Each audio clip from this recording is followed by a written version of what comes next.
her child like olive plants around her table. Happy years, dear Lord. Behold, thus is the man blessed who fears the Lord. The Lord will bless you from Zion. May you see the prosperity of Jerusalem all the days of your life. Happy years, dear Lord.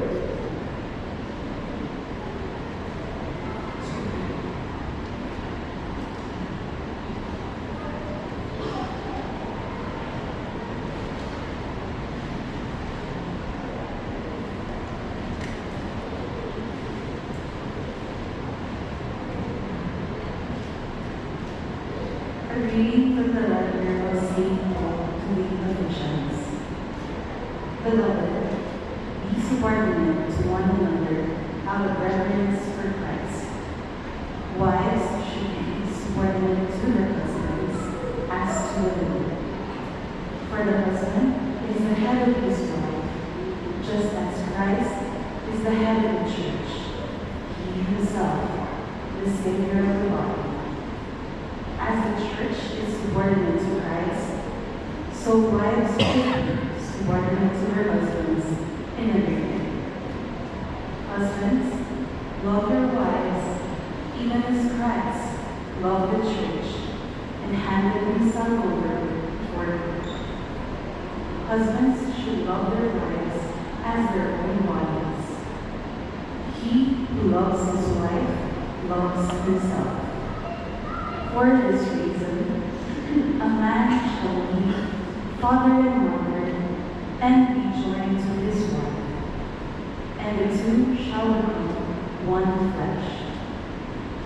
This is a great mystery, but I speak in reference to Christ and the church. The word of the Lord. Thanks be to God. Please stand.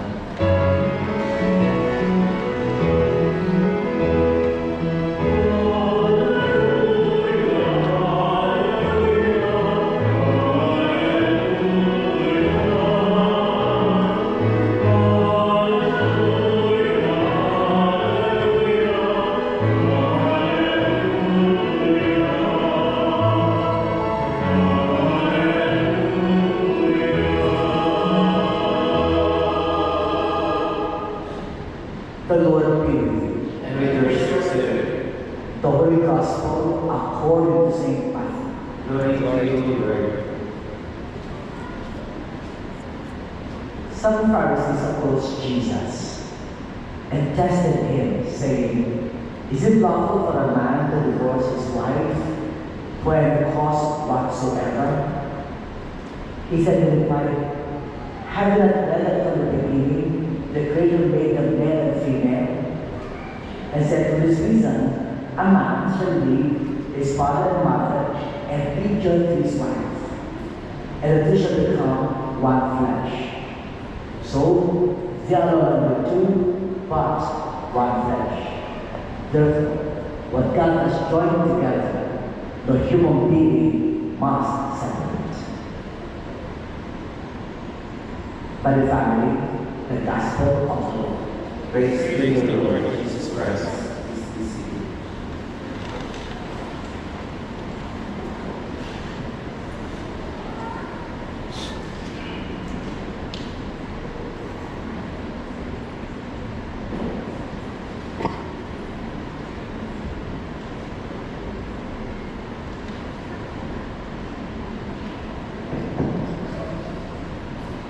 Good afternoon, good afternoon. Good afternoon. Magising lang. Nakakato. Wala kayo, ilang kayo. Gising na kayo. These readings, they got something in common. The Word of God saying, a man shall leave his father and mother and cling to his wife.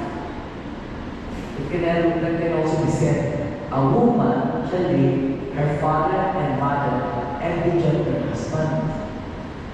The Gospel said that. In fact, Jesus was quoting Book of Genesis na binasa ng kanina. Have you read from the beginning in the Book of Genesis? So in other words, Ado and Cain, a man said his father mother and his wife. Cain, a woman said his father mother and Cain their husband. Therefore, from now on, January 5, 2025, you already become a family. With or without children, they become a family. Ask me why. Ask me why. They started the two of them. Kahit kaanak na sila. But natulog, hindi at the end, it's just the two of you. Because your children, ama, should be his father, mother. Ganito yung mangyayari sa inyo, and they still have a family. Kahit na parang mahal ka na, but natulog, iwanan mo yung anak ninyo. And you're still a family. Second, to prove to you, kahit na pa, your children are spread all over the world, like some of your children are in the States, abroad, some of them are here in the Philippines. But when parents are together, it's still a family. Yes or no? Again, kahit wala yung anak, basta magkasama ang magulang, it's still a family. Yes or no? Yes. Kahit pa ang mga anak ko ay magkakasama under one roof. Pero ang mga magulang ay magkahiwalay. Ang tawag ko, broken family. Kahit pa, ipon-ipon yung anak ko under one roof. But the parents are separated. You call that broken family. Wala sa mga anak, nasa mag-asawa. Kaya totoo, na kapag walang anak, hindi sila complete family, hindi totoo yun. Kaya pa, you have four babies. But normality, ngayon pa lang ako and hey, we become a family. Another, pag wala na yun, ano ang tanapin nyo na monetary whatever is under the name of Ado and Cain. At kung meron kayo, this is agricultural property, bibigyan yung anak ninyo. Pero nakapahala sa mga dalawa yung properties. Hindi sa mga anak. And more important is ang pagkakasabi, a man shall his father and mother and cleave to his wife, and they become one flesh. Ibig sabihin, as husband and wife, in a certain way, you become a family, but more than that, you become one flesh. Ibig sabihin, pag ang mag-asawa ay magkasama, they become one flesh. Number one, physical one flesh. Dapat Ado and Cain lagi mag-holding hands. Hindi nga, holding hands. Sa totoo lang, as one flesh, physical one flesh, dapat kayo mag-asawa mag-holding hands. In all reality, can you imagine mga mina, nung kayo ay mag-show ka, mag-jowa, lagi mag-holding hands. Tapos ang inaanto ka pa, lagi nakasalat kay Jowo. Aminin, di ba mag-holding hands? Pero pagka naakat, dalawa pa mo! Isulaw ka pa, iiwanan ka. In all reality, Panginoon, pagkahawak mong kamay ng misis mo, they feel good. That means you are proud of her.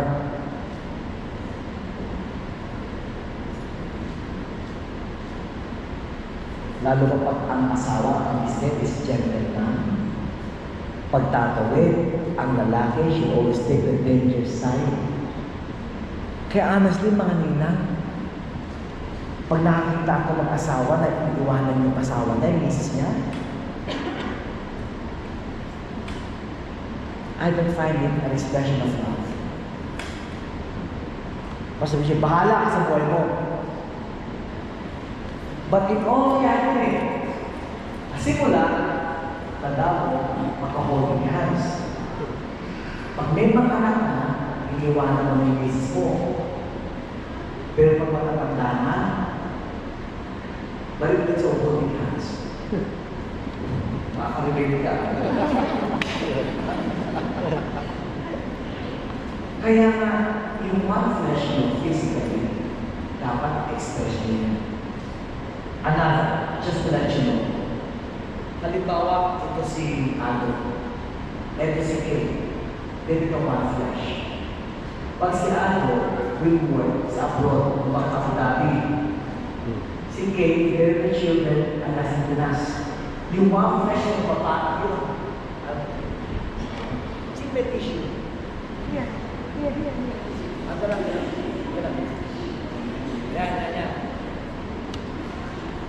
Halimbawa, ito si Ado, ito si Kay. Pag malayo sila physically, ang number one dysfunction ng asawa pagka physically are separated, infidelity. Kaya yung one flesh is very important privilege. Hindi namin tayo malayo physically. I've been to Abu Dhabi for a couple of times. Actually, mga kabayan ko OFW, we will say, it's so hard to maintain pag long distance ang magkasama. Mas maraming temptations.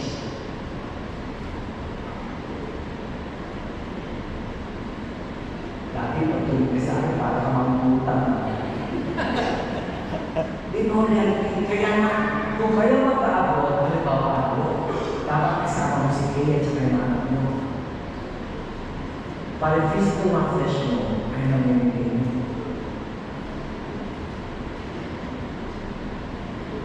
Second, emotional one flesh.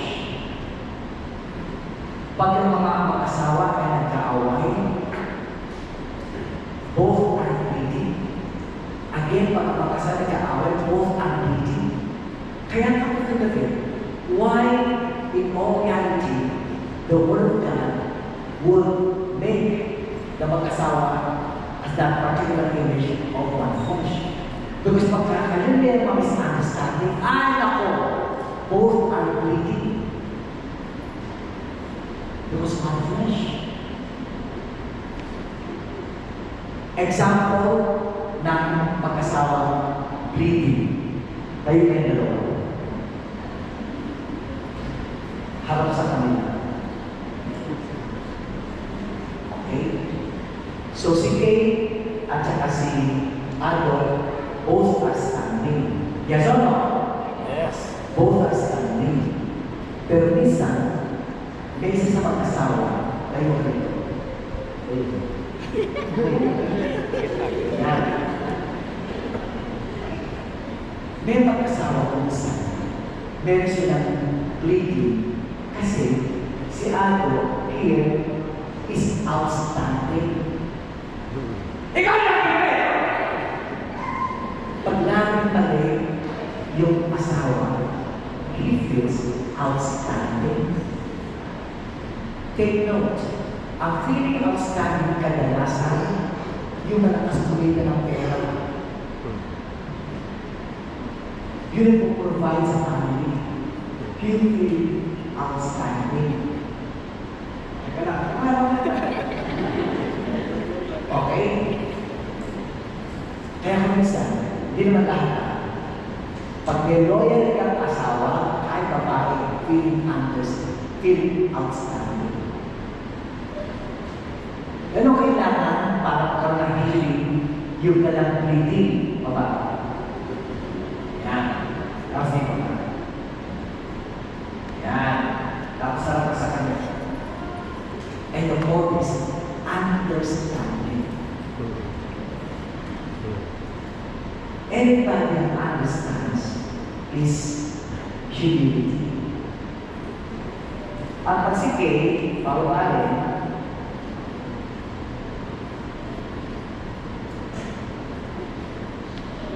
kayong dalawa, ito pala, yung quote is mutual understanding.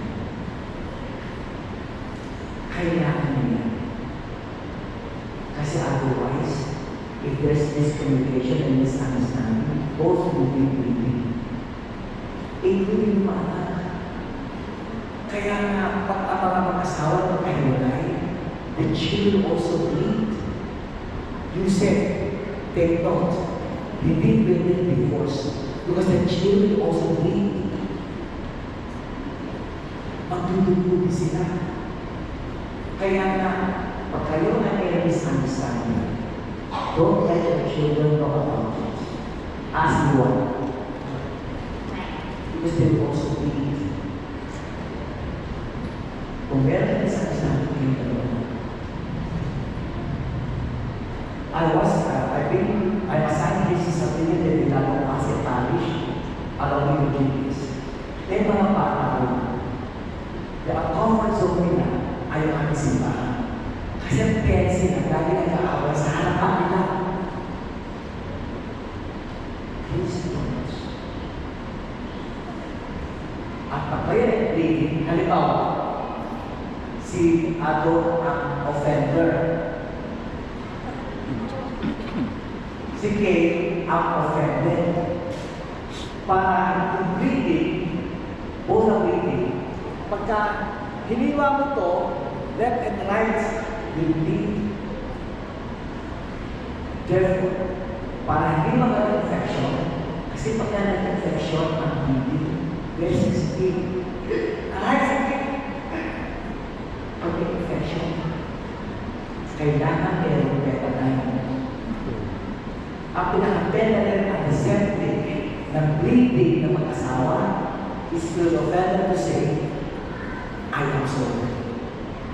Again, to heal the bleeding, number one, for the offender to say, I am sorry. P.S. Maraming pag-mister nyo, I am sorry na, don't ever pressure sincere na yan. Ask me why. Ask me why. Why? Ang kalakaran ng mga lalaki, ito mga barkada ko lalaki, mga lay ministers ha, ang kalakaran ng mga lalaki, kahit na nahuli, hindi aamin. Nakaka-relate ka. So, totoo lang. Kaya nga, it's a big piece of lalaki ang sorry. Example lang, just to let you know. May kaibigan ako. Babae. I found her user. At tumitig ko to, let's say na para matalit, palmakwa. Pati mga kaibigan ginagamit ka rin. I don't like her. Very common friend ang pangalan ni Kevin. December 31, tinawag ni Kevin si Palmakwa. Pero Palmakwa, Happy New Year. Kakusap sila after about 2 minutes, o Palmakwa ka si Patso. Binigay sa mo sa akin. Sabi ko kay Palmakwa, Happy New Year. Sabi mo sa akin, sisir ba yan? O sige kayo mag-usap, i-focus sa kaibigan mo. Kung sinabi niya, Happy New Year, Patso, nagkakapisahan kami. From there on, I promise myself, I will never ever question sincerity. Problema na yun. Okay? To say, I am sorry. And for the offended to say, I forgive.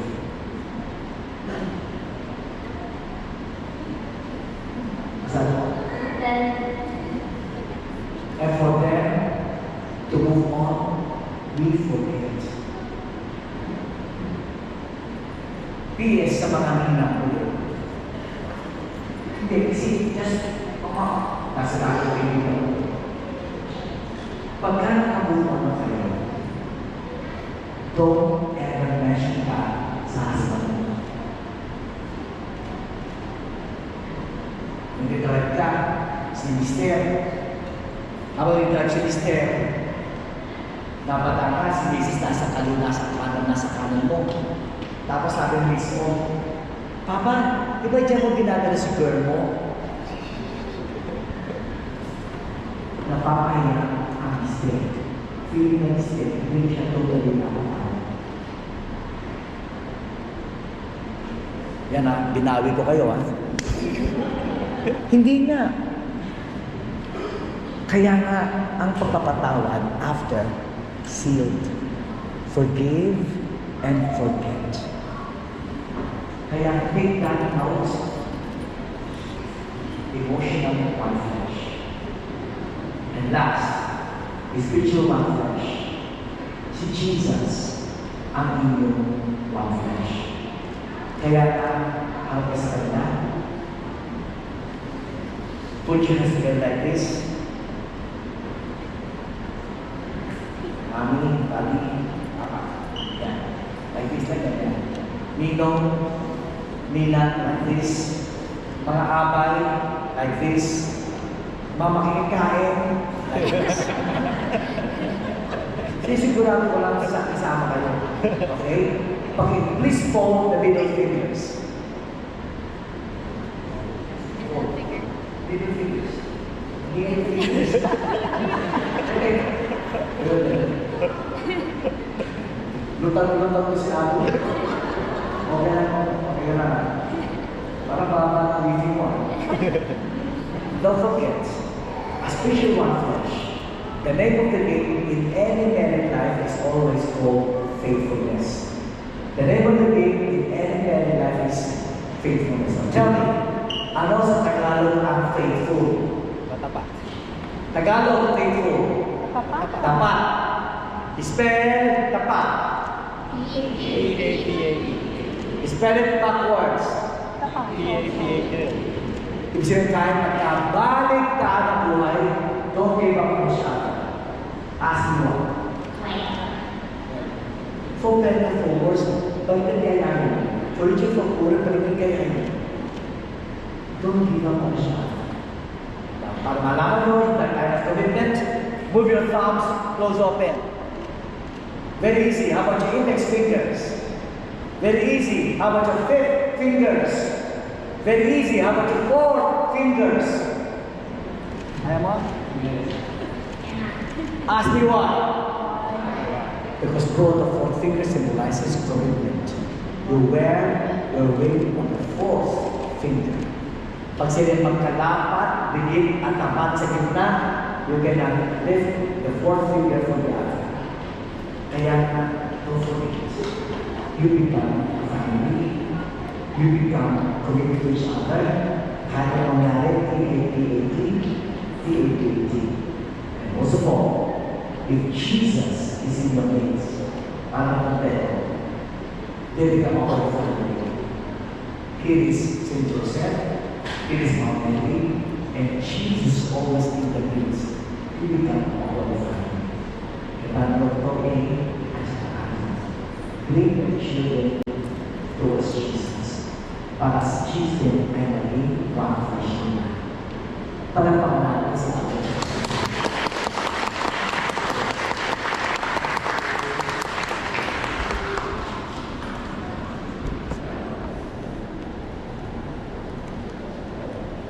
Let's start with Ninong Miracles step forward.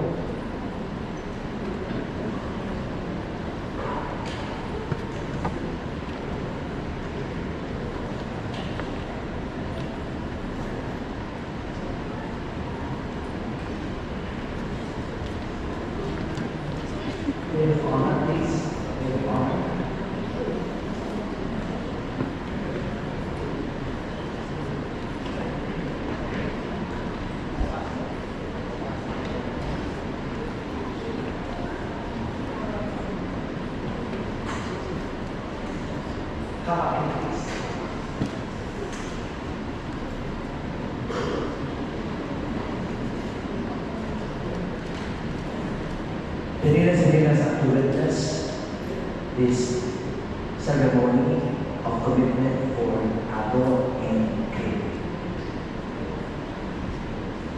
Dearly beloved Ado and Kate, You're here today to see the love with an eternal bond for the church. I assure you of the prayers of our community that God pours abundant blessings on your love and help you, Ato King, carry out the duties of the United States. And you, my dear Ninongs and Ninangs, may I ask you to help Ato King with your prayers and accept it as a new covenant Christian community.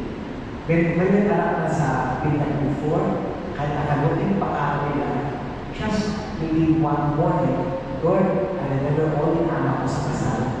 Bless them. And they always be faithful to each other. Just like that. Wala pa. 30 seconds. Always careful. May I now ask you, Ado and Kay, to ask the following questions. Kay, or Katrina, did you come here from Philly to find yourself forever in the love service of your husband? Yes, Father. Ado, Ado, did you come here from Philly to find yourself forever in the love service of your life? Yes, sir. Are you both ready, Ado and Kay, to raise as good Christians and children who God will give you? Yes, Father.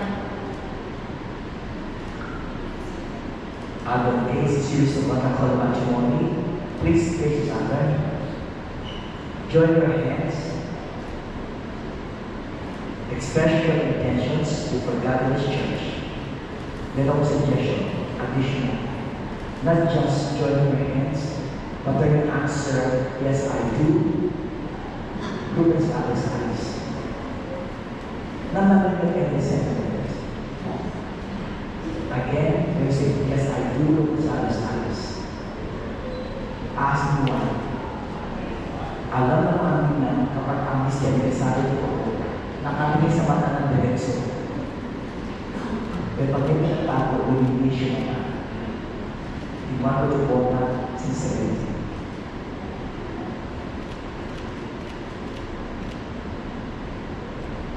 Katrina, okay, you take out of your present for your lawful husband according to the right of our holy Father Church. Yes, I do. They give yourself to Him as His wife. Yes, I do. Do you accept Ado here as your lawful husband? Yes, I do. Ado, you take Kay here, present, your lawful wife, according to the rights of our Holy Father of the Church. Yes, I do. Excited God. Do you accept? Do you give yourself to her? Yes, I do. So, as your husband. Yes, I do. Do you accept Kay here as your lawful wife? Yes, I do. Now, please pray this together.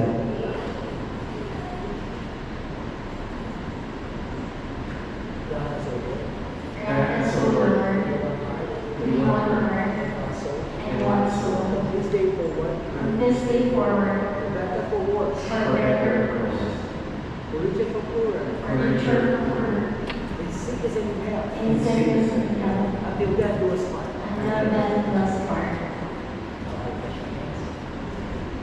I bless your union. I bless your vows. And I, Father Arlo Bernardia SB, by the word of the church, calling all those here present as witnesses, especially duly dogs and Minas as witnesses, confirm the blessed bond of marriage which you, Ado, and Kay have just conducted in the name of the Father, and of the Son, and the Holy Spirit. Amen. Now we shall bless your rings and your adoration.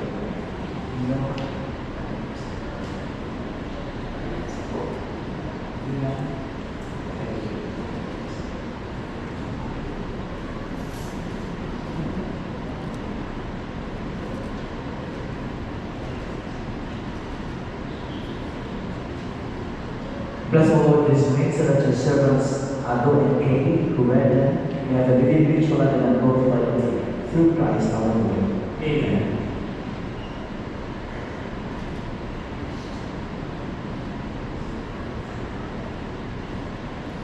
Bless, O Lord, your servants out of the cave with these coins, with sufficient material possessions, which these coins will symbolize, so that they may use them to attain eternal life through Christ our Lord.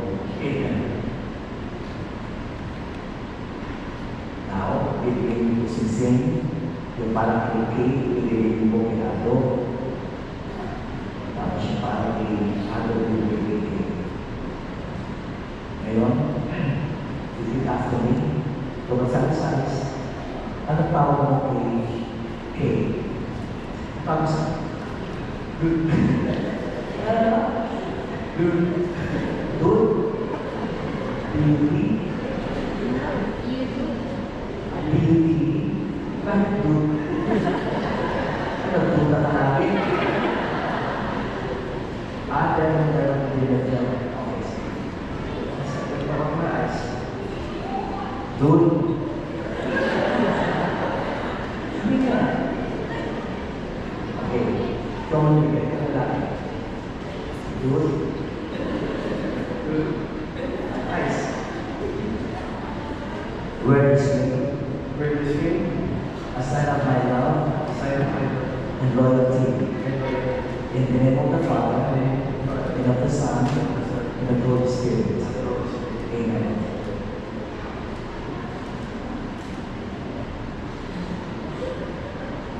Ang tawag ng mga Ado.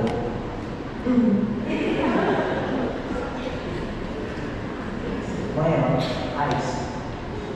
Good. Where the spring. A sign of my love and loyalty.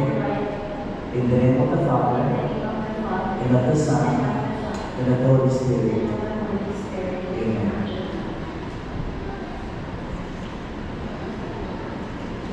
Now, kung may aras mo,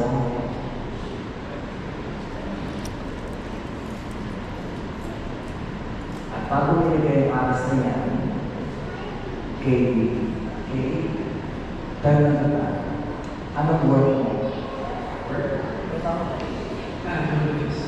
Jonas. Diyan sa office ka. Kaya tinatanong niya ng ako, pag bibigay yung aras mo, promise yourself, dapat nakikita mo, bibigay mo kay maliwanag. Pag parang nalilibago ka. Okay. Kali sa ilong. Good. Good. These coins. I give you these coins As a pledge of identification, as a pledge of my dedication. to your welfare, You are in the name of the Father, Father, and of the Son, the Son, and of the Holy Spirit. the Holy Spirit. Amen.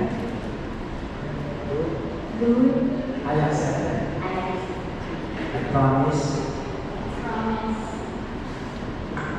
promise that before I check out sa Lazada Shopee, magpaparan ako sa iyo. I promise na ako mag-check out sa comments. At tawag ko po ang okay? Dahil po silang dalawa sa po simbahan, panapakulat si Ato at si Kay.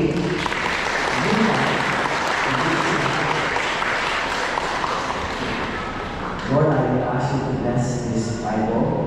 At hindi ko Panginoon sa aming Word of God, Holy Spirit, the light sa buhay na nag-drive out darkness in the very night. In the name of the Father, and the Son, and the Holy Spirit. They will kneel na, tapos I will ask the Nina to bless them. Okay, listen.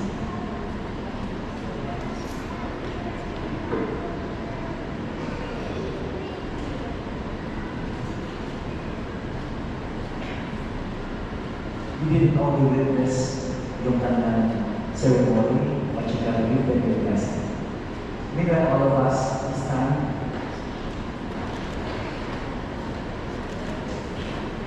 prayers of the faithful.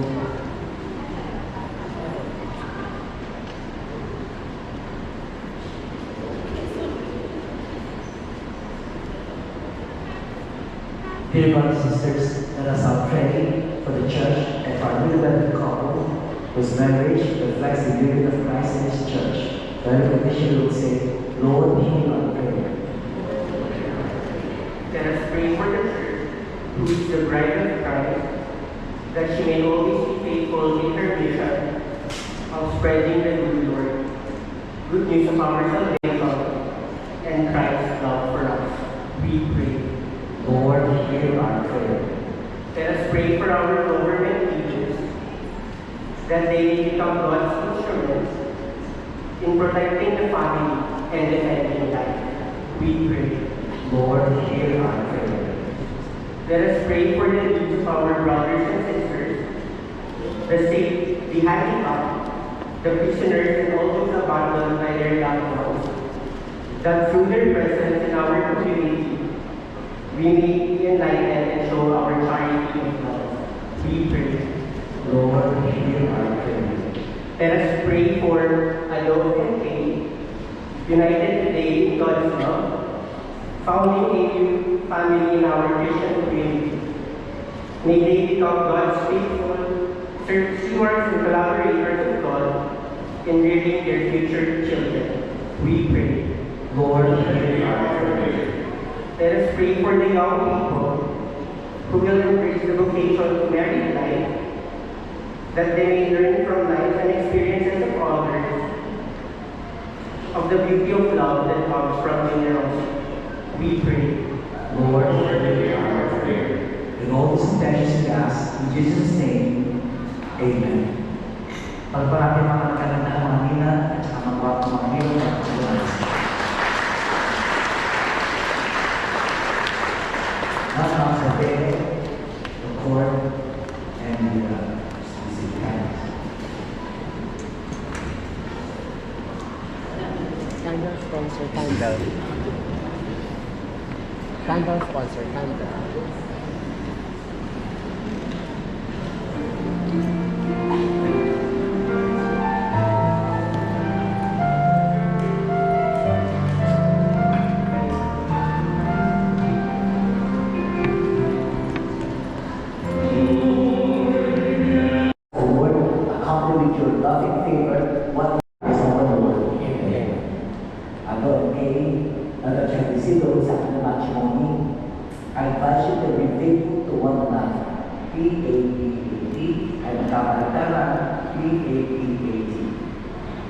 Okay, like a husband and live with housewife.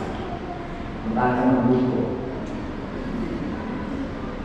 Pinitake level sa eyelashes mo. And live with her, and live and preserve faith in love and goodness. Although, love your wife as Christ loves His church, we sacrifice our to become selfless, ala-ala, okay, ala-ala sa maging and live with her in all the fear of the Lord. The Lord be with you. And with your spirit. All the people extend your hand over A and Ali. This are praying over for them. May God, the Lord Father, keep you, Adon and Kay, of one heart and love for one another, with the peace of Christ to dwell in you and abide always in your home. Amen. May you, Adon and Kay, be blessed with your children, have solace in your friends, and enjoy true peace with everyone. Amen. And may you be witnesses in the world to God's charity, so that the afflicted and needy who have known your kindness may one day receive you thankfully in the eternal dwelling of God.